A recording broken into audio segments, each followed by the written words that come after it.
Good evening, everyone, and welcome to another round of sound. This is the #1 Cochran Sports Showdown. I'm Bob Pompeani. Thanks for joining us tonight. A lot to get into.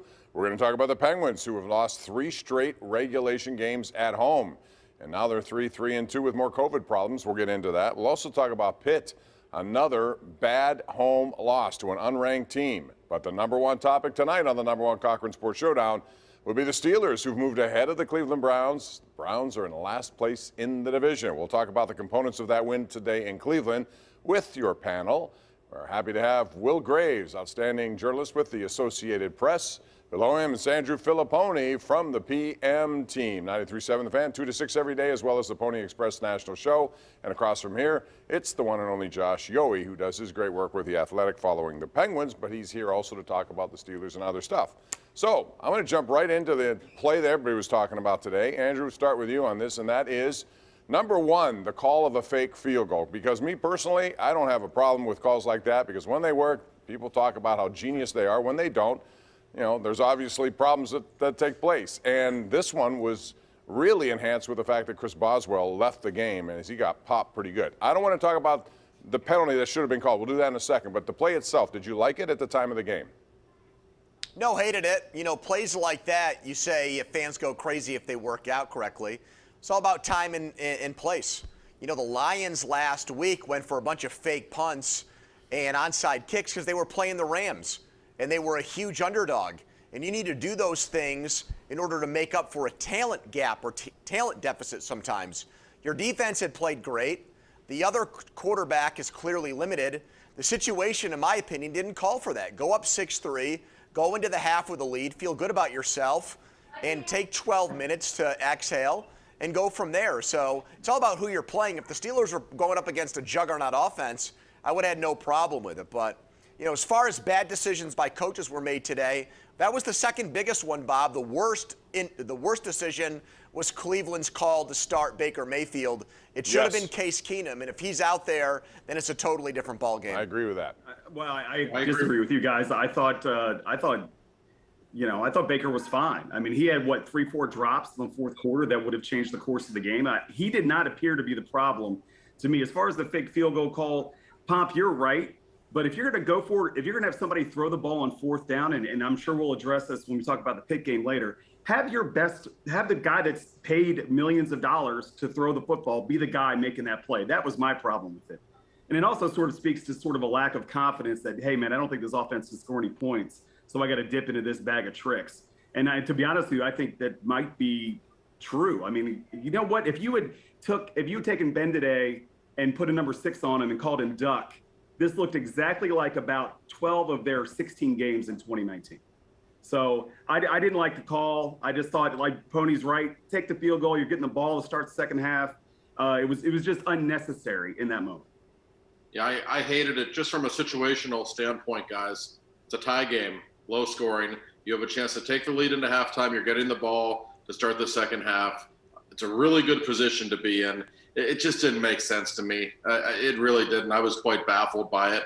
And especially because up until that point, and for most of the game, really what we saw was a blueprint for how they need to play. And I think they're starting to figure it out now. You give Najee Harris the ball a ton.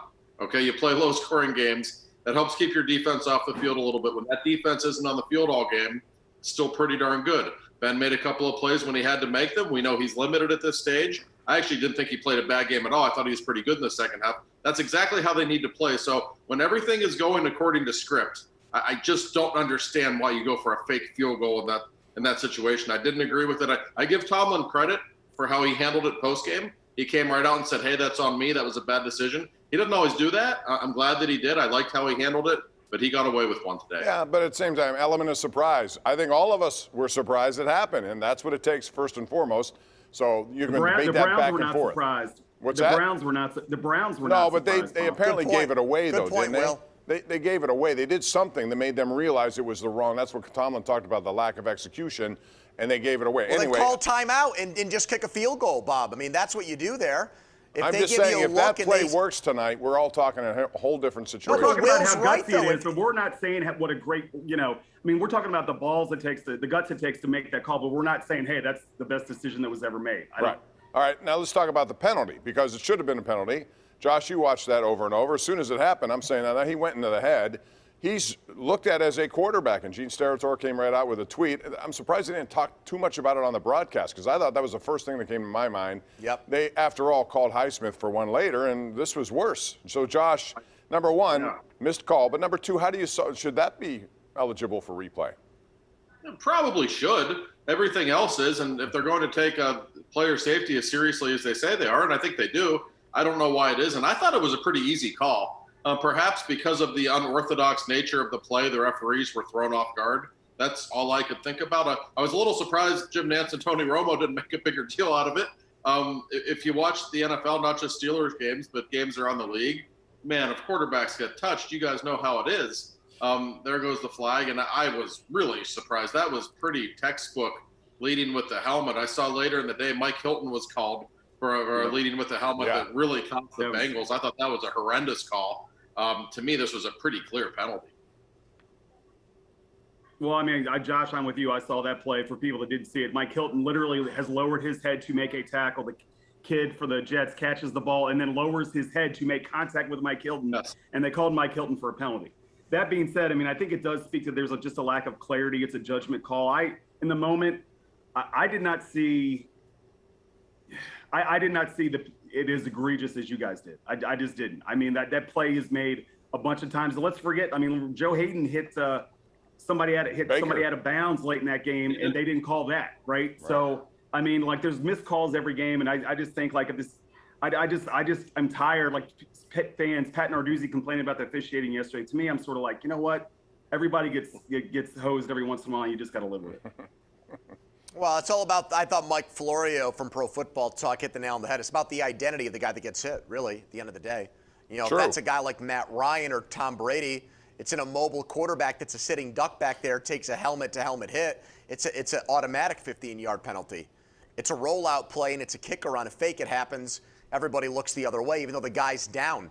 A lot of the times in hockey, Josh knows this, a lot of the time these officials, they legislate what happens after the fact. If a guy stays down and is really injured, that's when the flags come out. That's when the suspensions come in.